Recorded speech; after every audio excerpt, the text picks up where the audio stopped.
I'm such a masshole, and I just love New England, like all things New England. I always feel like we're so lucky to be from there, you know?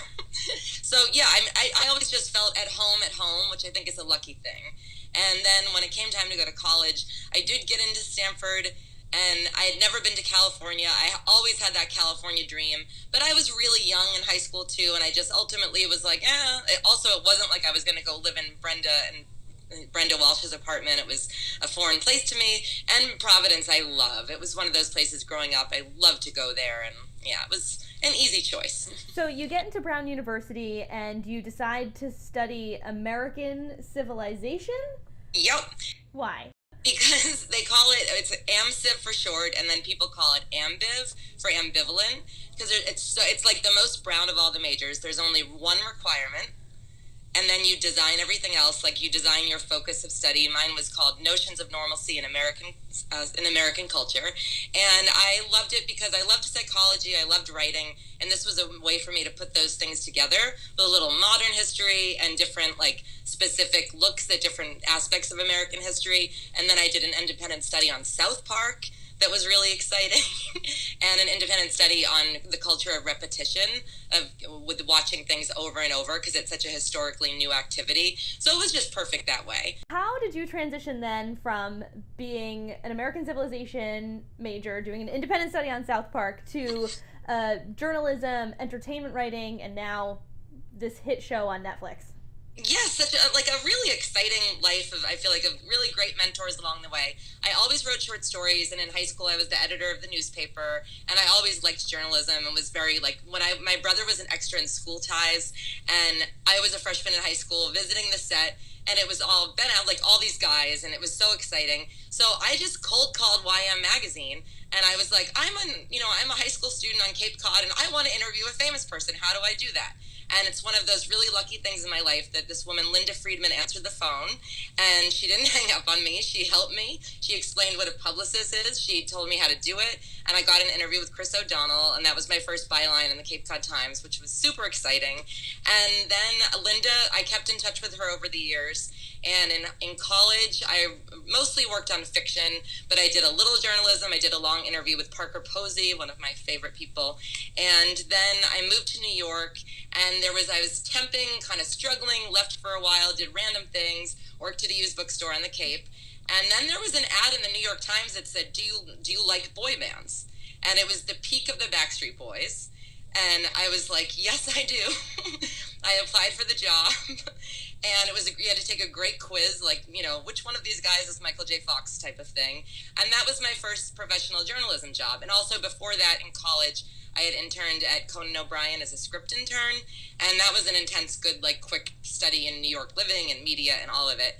So then from Tiger Beat, I feel like I took a little time off, and then I applied at Entertainment Weekly, and that was the big, like, oh my God, I can't believe I get to work here. And it was just an amazing heyday of, like, Lisa Schwartzbaum and Owen Gleiber, like, writers that I was obsessed with, just walking around, and yeah.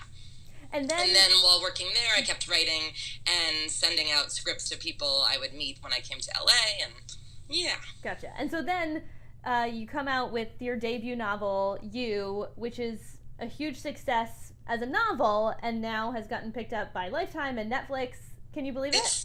No, it's so wild. It's still like, it's like with books, and when someone sends you a picture of the book in the store, they're like, oh, you must be so sick of this. I'm like, no, like, you never get sick of that, because you write and you don't know if anyone's ever going to read it. You don't know if you're crazy. You don't know if it works. So it's spectacular. And I feel like the show is like a book club on crack. Like, everyone making it, it's this dream experience where to have other people just as obsessed as I am, and then to see the world get into it, like, it is, I feel like so Pollyanna, but I'm like, it's such a dream come true. It really.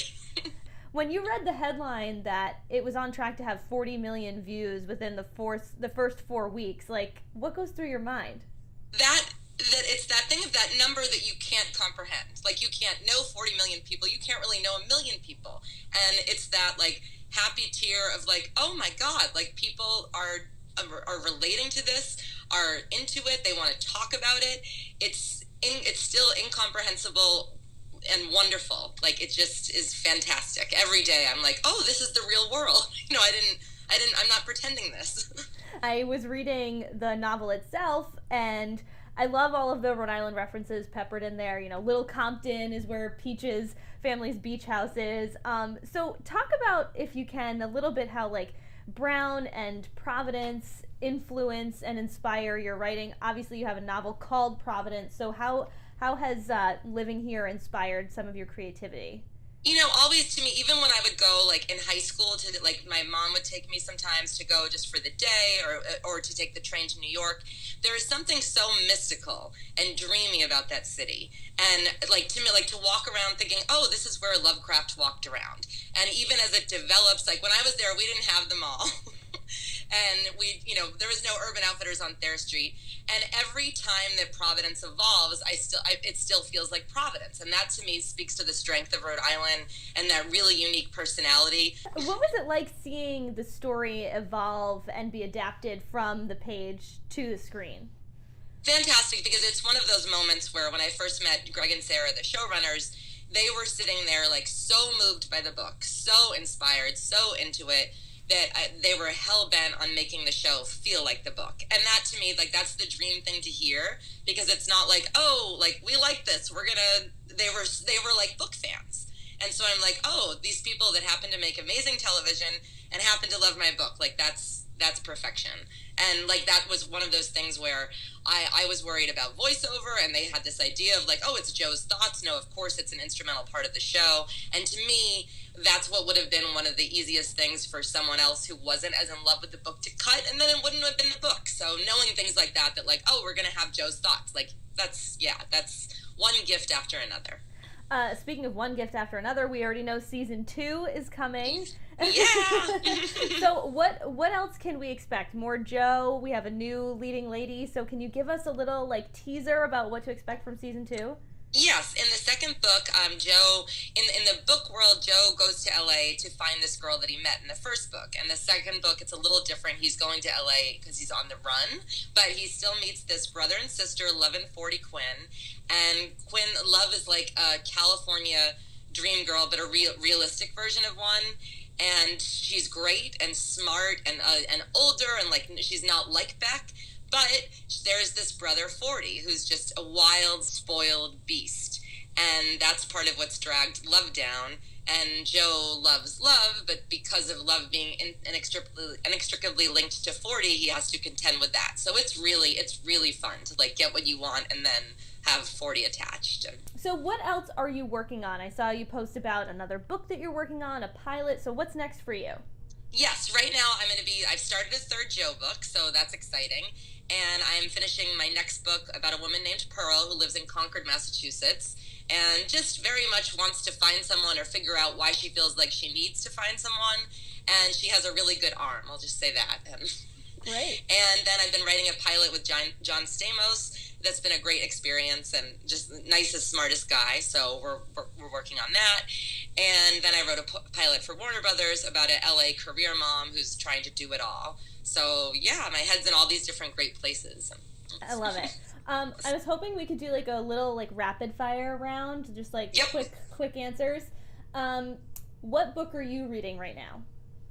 Right now, I just finished The Paper Wasp by Lauren Alcampora, a fellow Brown graduate, and I loved it. And it's a great book hangover book where I've been starting other things, but I'm like still like that's the book that's in my head. What's your favorite pizza topping? Oh, jalapenos. Wow, okay. How do you take your coffee? Skim milk, Splenda. Yes, I know I'm going to die of poison. What's your favorite spot in Providence? Oh gosh, I guess Wickenden Street. Like there's a place that I went to this summer. I did the Point Street reading, and I don't know the name of it, but you walk in, there's a little step, you feel like you're in The Hobbit, and it's wood tables. Like it was just amazing, and I wish I knew the name of it. Are you more of a Joe or more of a Beck? Depends on the time of the day. But definitely that was the writing process of like, to me, Joe is the part of yourself that judges yourself harder than you judge anyone. And Beck was definitely based on a young version of me when I lived in New York and I lived on Bank Street and kept my blinds open because I was like, I feel like a Muppet. I want to be I want to see people and be a part of the world. And yeah, so it just depends on the people I'm around too. And my final sort of rapid fire question is, did you ever have a hot wiener while you were here in Rhode Island? A hot dog? A hot wiener. Here in Rhode Island, it's different than just a hot dog. It's New York system in Louisville. No? No, I missed out on this. Okay, well, next time you come to Rhode Island... I feel like a bad roadie. I was like, I'm not going to lie and say that I've had one, but man. Good, like, I'm glad you're honest. What was I thinking? Those were all my questions. Is there anything else that you want to add or let people know? Oh, yeah, just you guys, Rhode Island, you're the best. Like, the most spirited, fantastic, diverse people. Like, I forever love.